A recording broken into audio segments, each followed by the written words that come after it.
علی بھائی اگلا سوال ہے، قرآن حکیم کی وہ کون سی آیت مبارکہ ہے جو ہمارے پیارے نبی صلی صلی اللہ اللہ علیہ علیہ وسلم وآلہ پر وسلم۔ سب سے پہلے نازل ہوئی؟ اسی طرح وہ کون سی آیت مبارکہ ہے جو اللہ کے محبوب صلی اللہ علیہ وسلم پر صلی اللہ سب علیہ سے وآلہ آخر میں وسلم۔ نازل ہوئی اور اس کے بعد آپ صلی اللہ علیہ وسلم دنیا فانی سے کوچ فرما گئے؟ انا للہ و انا الیہ انا راجعون۔ للہ و انا الیہ راجعون۔ صلاۃ بر محمد و آل محمد، اللہم صلی علی محمد و علی آل محمد۔ دیکھیں جی، جہاں تک تو ابتدائی آیات کا تعلق ہے تو اس پہ تو پوری امت کا اجماع ہے، اہل سنت کا بھی، اہل تشیع کا بھی۔ صحیح بخاری اور مسلم کی متفق علیہ حدیث ہے سیدہ ختیجہ کے حوالے سے، جو سیدہ عائشہ سلام اللہ علیہا نے روایت کی ہے کہ نبی الاسلام کی مبارک زندگی کا جب 40واں سال آیا تو آپ کا دل دنیا سے اچاٹ ہو گیا، اور سیدہ ختیجہ آپ کو کھانا باندھ کے دے دیتی تھی، آپ غار ہرا میں عبادت کے لیے چلے جایا کرتے تھے۔ مکے کے بالکل قریب ہے، نظر بھی آتا ہے وہاں سے وہ ہرا کی پہاڑی۔ تو پھر آپ کچھ دن وہاں مشغول رہتے تھے عبادت میں، اسی دوران اس غار کے اندر نبی صلی اللہ علیہ وآلہ وسلم کے پاس ایک فرشتہ آ گیا۔ پہلے تو اس حدیث سے یہ کلیئر ہو گیا کہ آپ علیہ السلام اپنا زاد راہ ساتھ لے کے جاتے تھے۔ یہ جو لوگ کہتے ہیں نا کئی سال تک کھائے پیے بغیر زندہ رہے، تو یہ سب جھوٹی باتیں ہیں اور سب فراڈ ہے۔ اور اگر کوئی یہ کرامت بھی اسے بتاتا ہے تو یہ کرامت بھی نہیں ہے، استدراج ہے۔ نبی علیہ السلام سے بڑا کون اللہ کا محبوب ہو سکتا ہے؟ ان سے زیادہ کس کی کرامات ہو سکتی ہیں، معجزات ہو سکتے ہیں۔ تو ایک دن جبرائیل علیہ السلام انسانی شکل میں سامنے آئے اور غار میں اچانک ظاہر آئے، تو نبی علیہ السلام اس سے گھبرائے تو اور کہنے شروع ہو گئے۔ نبی علیہ السلام سے عرض کیا انہوں نے، اقرا، آپ پڑھیے۔ تو آپ علیہ السلام نے عرض کیا، بلکہ فرمایا، ما انا بقاری، میں تو پڑھا ہوا نہیں ہوں۔ تو پھر اس نے آپ علیہ السلام کو یوں اپنے ہاتھوں میں لے کے بغل گیر ہوا اور زور سے بھینچا۔ نبی علیہ السلام کہتے ہیں انتہائی زور سے، جس کی مجھے تکلیف بھی محسوس ہوئی۔ پھر چھوڑا اور کہا اقرا، آپ پڑھیے۔ تو میں ما انا بقاری، میں تو پڑھا ہوا نہیں ہوں۔ یہ آپ کا معجزہ تھا۔ سورۃ العنکبوت میں آتا ہے، اگر آپ اس قرآن کے نزول سے پہلے لکھنا پڑھنا نہیں جانتے تھے، اگر آپ جانتے ہوتے تو یہ چیز کافروں کو شک میں مبتلا کر دیتی۔ یہ کتاب آپ نے خود لکھ لی ہے، یہ آپ کا معجزہ تھا۔ 3 دفعہ جب اس طرح ہوا تو پھر نبی علیہ السلام کو جب انہوں نے کہا تو پھر انہوں نے پڑھا، اقرا بسم ربک الذی خلق، خلق الانسان من علق، اقرا وربک الاکرم الذی علم بالقلم، علم الانسان ما لم یعلم۔ یہ 5 آیات، یہ پہلی وحی تھی جو سورۃ علق پارہ نمبر 30 میں 96 نمبر پہ آ رہی ہے سورت ترتیب میں قرآن کی، لیکن نازل ہونے میں پہلی 5 آیات اس کی نازل ہوئی۔ پھر آپ علیہ السلام کے اوپر ایک کیفیت طاری ہوئی، آپ واپس آئے، سیدہ ختیجہ سے کہا مجھے کمبل اڑا دو، تو سیدہ ختیجہ نے کہا کہ آپ مہمان نواز ہیں، بے کسوں کا سہارا بنتے ہیں، اللہ تعالیٰ آپ کو کبھی بھی اکیلا نہیں چھوڑے گا، آپ تو اتنے داد رسی کرنے والے ہیں، لوگوں کے کام آنے والے ہیں، اللہ تعالیٰ آپ کی مدد فرمائے گا۔ پھر ورقہ ابن نوفل کے پاس لے گئیں، جو ان کے کزن تھے سیدہ ختیجہ کے۔ انہوں نے جب یہ حالت دیکھی تو کہا کہ یہ وہی ہے جو موسیٰ علیہ السلام کے پاس آئی تھی، تو آپ کو عنقریب اللہ تعالیٰ رسالت کے منصب کے اوپر فائز کرے گا۔ پیدائشی تو آپ تھے پیغمبر، لیکن مبعوث بعد میں ہوئے۔ اس وحی سے آپ صرف نبی بننا آپ کا مبعوث ہونا ہوا۔ رسول تو اس وقت ہوں گے جب آپ کو بھیجا جائے گا امت کی طرف۔ تو جب آپ اس طرح کا اعلان کریں گے تو میں آپ کی مدد ضرور کروں گا۔ اور اس نے پھر ایک بات کی کہ یہ مکے کے لوگ آپ کو یہاں سے نکال دیں گے۔ تو حضور علیہ السلام گھبرا گئے کہ یہ تو مجھ سے اتنا پیار کرتے ہیں۔ تو انہوں نے کہا آپ سے پہلے بھی جس نے بھی توحید کی بات کی ہے نا، اس کے ساتھ یہی ہوا ہے۔ آج اگر توحید کی بات کے اوپر ہزاروں کے مجمع اکٹھے ہوتے ہیں اور لوگ آپ کو کہتے ہیں یار اے بندہ صحیح گل کرتا ہے، دیکھو کسی کے خلاف نہیں بول رہا، تو سمجھ لیں یہ وہ توحید نہیں ہے جو پیغمبروں نے بیان کی ہے۔ کڑوی توحید جو ہوگی نا، جو لوگوں کو چبھتی ہوگی، وہ صحیح والی توحید ہوگی۔ کیونکہ آج کوئی کتنا بھی بڑا ہو جائے کسی پیغمبر سے تو بڑا نہیں ہو سکتا۔ تو یہ کیسا ہو گیا کہ اس سے لوگ توحید سن رہے ہیں اور نوح علیہ السلام سے نہیں سن رہے؟ تو اس کا مطلب ہے وہ والی توحید بیان کر رہا ہے جس کی توحید کو بیان کرنے سے دنیا میں کوئی چینج ہی نہیں آ سکتی۔ چاند اللہ نے بنایا، سورج اللہ نے بنایا، ستارے اللہ نے بنائے، تو سارے مانتے ہیں۔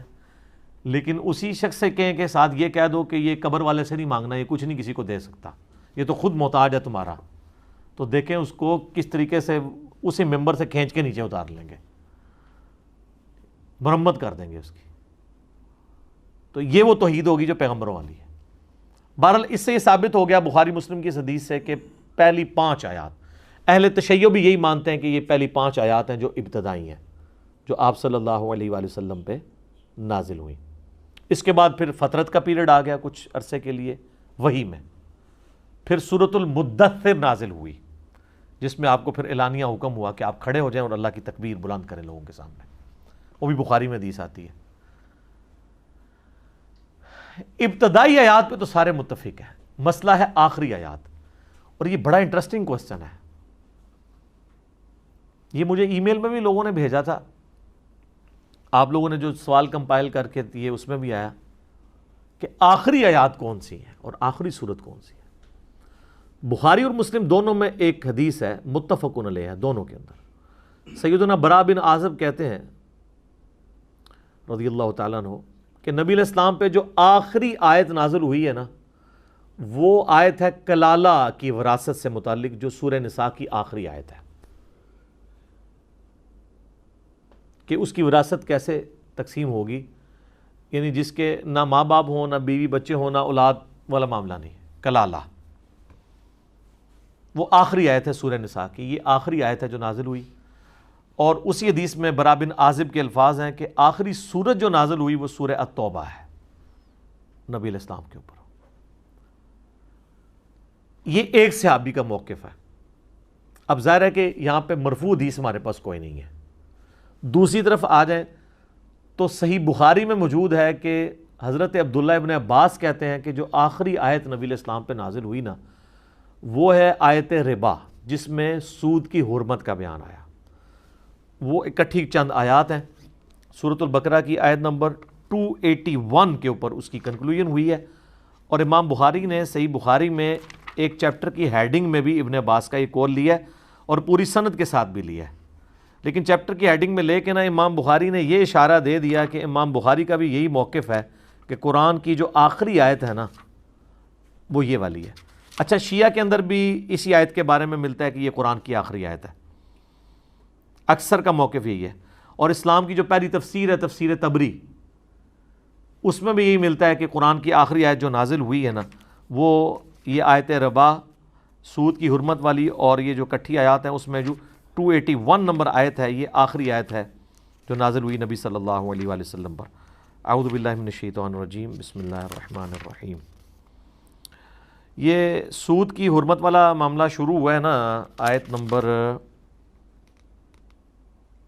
274 سے. الذین ینفقون اموالہم باللیل والنہار، یہاں سے ترغیب دلاتے ہوئے پھر اس میں یہ آیات بھی آئی ہیں کہ جو لوگ سود کھاتے ہیں وہ اس طرح قیامت والے دن اٹھائے جائیں گے جیسے شیطان نے مس کر دیا ہو. اللہ اور اس کے رسول کا اعلان جنگ ہے.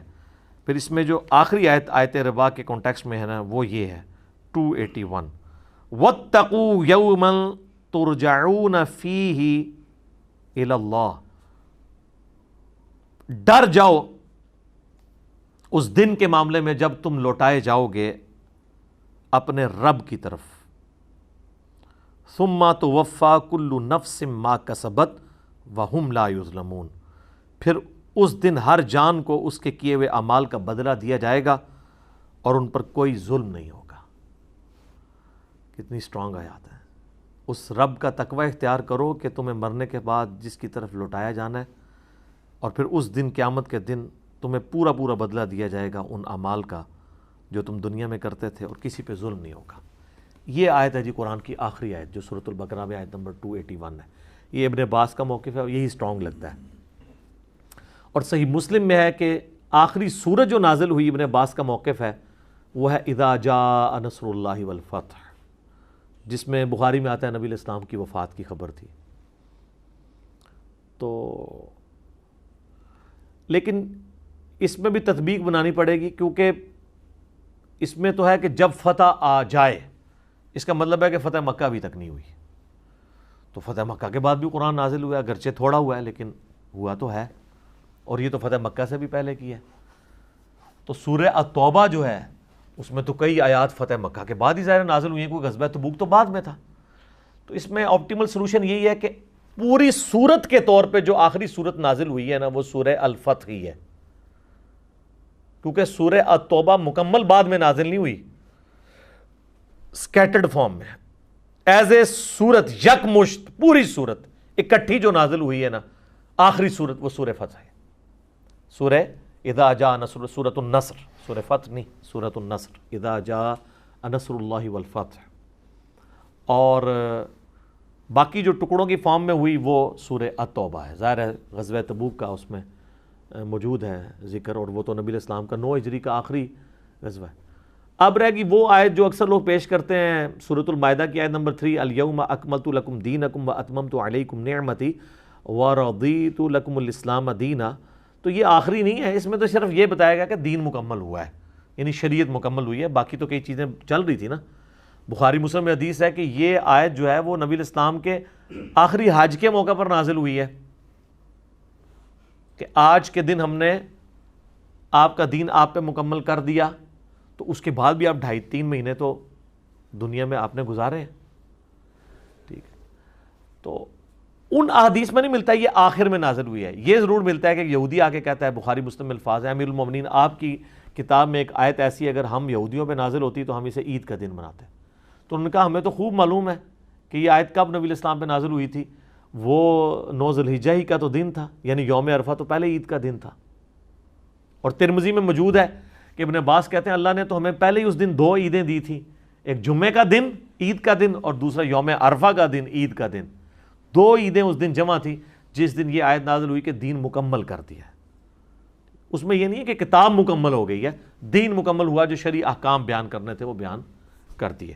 لہٰذا اس کے بعد اگر کوئی آیت نازل ہوئی ہے سورہ توبہ کے آیت کے کانٹیکسٹ میں یا کسی اور صورت کے کلالہ کے اعتبار سے، کیونکہ بخاری مسلم میں کئی احادیث ہیں جو یہ بتاتی ہیں کہ کلالہ والی آیت ہی آخری لگتی ہے آیت، تو وہ بھی اپنے کا درست ہے۔ آخری آیات اور آخری صورتوں کے بارے میں اختلاف ہے، جتنا کچھ تھا میں نے آپ کو بیان کر دیا۔ پہلی کے اوپر سب متفق ہیں، آخری کے اوپر اختلاف پایا جاتا ہے، اور وہ اب اختلاف بھی بڑی نوعیت کا ہے، وہ دونوں طرف جو احادیث ہیں وہ بخاری مسلم کے اندر ہے، تو اس طریقے سے اس کو ڈینائی نہیں کیا جا سکتا۔ لیکن ان ساری باتوں سے پتہ چلا کہ اسلام میں اس چیز کی اہمیت نہیں ہے کہ کون سی آیت اور صورت پہلے نازل ہوئی ہے، کون سی بات۔ اصل یہ ہے کہ آج کی ڈیٹ میں یہ پورا قرآن آپ کے سامنے ہے، آپ نے اس پہ عمل کرنا ہے۔ ہاں سر جی، صحیح مسلم میں حدیث ہے، ام ایمن، آپ کو پتہ ہے نا نبی علیہ السلام سینئر خاتون تھی، نبی علیہ السلام ان کے پاس جایا کرتے تھے۔ مسلم شریف کی حدیث ہے جب نبی علیہ السلام کی وفات ہو گئی تو سیدنا ابوبکر عمر نے ایک دن پلان کیا کہ نبی علیہ السلام اس بوڑھی اماں کے پاس جایا کرتے تھے، ہم بھی جاتے ہیں، سنت پہ عمل ہو جائے گا۔ تو یہ حضرت ابوبکر صدیق خلیفہ بن چکے ہیں، حضرت عمر کو سال لے کے ان کے گھر گئے، آگے گئے تو سیدہ ام ایمن جو ہیں وہ رو رہی تھی نبی علیہ السلام کے غم میں کہ آپ دنیا سے چلے گئے۔ تو سیدنا ابوبکر نے کہا کہ اماں یہ رونے کی کیا بات ہے، اللہ کے نبی کو تو اللہ نے اعلیٰ درجے کی جنت عطا کر دیا، تو آپ تو بہتر مقام میں چلے گئے، تو نبی علیہ السلام کو اللہ نے بہتر مقام دے دیا، تو اس میں اب ہمیں رونے کی ضرورت ہے۔ تو انہوں نے کہا کہ میں روتی اس بات پہ ہوں کہ وحی کا سلسلہ منقطع ہو گیا، اب قیامت تک اللہ تعالیٰ اپنے بندوں کے ساتھ کلام نہیں کرے گا۔ سر یہ بہت بڑا لاس ہوا ہے۔ دیکھیں اب جو کچھ کرنا ہے امت نے اپنے اجتہاد کے ساتھ کرنا ہے، وہ صحیح بھی ہو سکتا ہے، غلط بھی ہو سکتا ہے۔ ہاں کوئی بالکل بہت بڑے لیول کا اجماعی چیز ہو، وہ تو جماعت پہ اللہ کا ہاتھ ہے، وہ تو سورہ النساء کی آیت نمبر 115 کے تحت اجماع امت حجت ہے۔ المستدرک للحاکم میں حدیث ہے 399 نمبر کہ میری امت کبھی گمراہی پر جمع نہیں ہوگی۔ لیکن وہ تو ہے نا جب پوری امت اکٹھی ہوئی ہو، تو آپ کو نظر آ رہا ہے کہ امت کن باتوں کے اوپر اکٹھی ہے؟ دیکھ لیں کئی چیزوں میں اختلاف ہے۔ تو وہی کا جو سلسلہ منقطع ہونے والی بات ہے، اس کی وجہ سے ظاہر ہے امت میں پھر 2 رائے ہیں۔ آپ امیجن کر سکتے ہیں کہ اللہ کے نبی دنیا میں موجود ہوتے تو جنگ جمل، صفین اور نہروان ہوتی؟ رائے تو ایک ہوتی نا۔ چلیں آج ہم یہ ڈیسائیڈ کر لیتے ہیں کہ جی مولا علی حق پہ تھے، لیکن یہ جب معاملات گزر رہے تھے اس وقت تو کتنے لوگوں کی چیزیں سٹیک پہ لگی ہوئی تھی، لوگوں کو دونوں طرف بڑی پرسنالٹیز نظر آتی تھی، جن تک حدیثیں پہنچ گئیں وہ تو پیچھے ہٹ گئے، لیکن باقی لوگوں کے لیے تو ایک پرابلم تو تھی۔ آج کی ڈیٹ میں پھر بھی آسان ہے ڈیسائیڈ کرنا، اس زمانے میں تو نہیں تھا۔ کسی نے حدیث حوب سنی تھی، کسی نے نہیں سنی، کسی نے عمار بن یاسر کے قتل والی حدیث سنی تھی، کسی نے نہیں سنی ہوئی تھی۔ تو ایک معاملات تو تھے، پھر ہزاروں مسلمان شہید ہوئے ہیں ان جنگوں کے اندر۔ تو یہ نبی علیہ السلام کا دنیا سے جانا، اللہ اور مخلوق کا جو ایک تعلق، ایک جو رشتہ تھا نا، اس اعتبار سے تو اب اس اعتبار سے ٹوٹ گیا۔ ویسے تو قائم ہے قیامت تک، نبی علیہ السلام نے کہا نا یہ رسی ہے جو زمین و آسمان کے درمیان تنی ہوئی ہے، حبل اللہ۔ صحیح مسلم کی حدیث میں غدیر خم پہ قرآن اور اہل بیت، وہاں پہ کہا یہ اللہ کی رسی ہے، جو اسے پکڑے گا ہدایت پہ۔ رسی کیوں ہے؟ اللہ اور بندے کے درمیان یہ واسطہ ہے، وَاعْتَصِمُوا بِحَبْلِ اللَّهِ جَمِيعًا وَلَا تَفَرَّقُوا۔ لیکن اس رسی کے اندر بھی آپ دیکھ لیں، ایاک نعبد و ایاک نستعین پڑھ کے وہ بابوں کو پکار رہے ہیں، اور ان کی بات ماری ہے وستعینوا بالصبر والصلاۃ سے غیر اللہ کی مدد ثابت کر رہے ہیں۔ جب ہم پوچھتے ہیں کہ اس سے مدد، پھر اس کا مطلب تو بنا یا المدد یا نماز، المدد یا صبر، کہتے ہیں نہیں، اس کا مطلب یہ ہے کہ آپ نماز اور صبر کرو گے نا تو اللہ تعالیٰ آپ کی مدد کرے گا، تو پھر اللہ کی مدد آئی ہے، تو اس سے غیر اللہ کی مدد کہاں سے ثابت ہوئی؟ ساتھ ہی لکھا ہے ان اللہ مع الصابرین، اگلی آیت میں نہیں اسی آیت میں ہے ان اللہ مع الصابرین۔ تو امبیگوس تو معاملات کو انہوں نے کر دیا ہے، وسیلے کے نام پہ استانت چڑھا دی امت کے ہاتھ میں، پکارو۔ قرآن تو موجود ہے، تو قرآن ایز اے ٹیکسٹ نہیں بدلا، قرآن کی تفسیر کو انہوں نے بدل دیا۔ تو پیغمبر دنیا میں جب موجود ہوتے ہیں، پھر کم از کم جو لوگ ماننے والے ہیں ان تک تو بات پہنچتی ہے نا۔ نہیں ماننے والے تو اس زمانے میں بھی نہیں مانیں گے، سر یہ ذہن میں رکھیے گا۔ ہاں، یہ آج نہ ماننے والے انہی کی اولاد ہیں۔ یہ کہنے کو آسان ہے کہ تیرے ہوتے جنم لیا ہوتا تو ہو سکتا ہے ابو جہل ہی ہوندا، عتبہ اور شیبہ ہی ہوندا، ضروری نہیں سی ابو بکر عمر عثمان و علی ہوندا رضی اللہ عنہم اجمعین وعلیہم السلام اجمعین۔ ٹھیک ہوگا جی؟ جزاک اللہ۔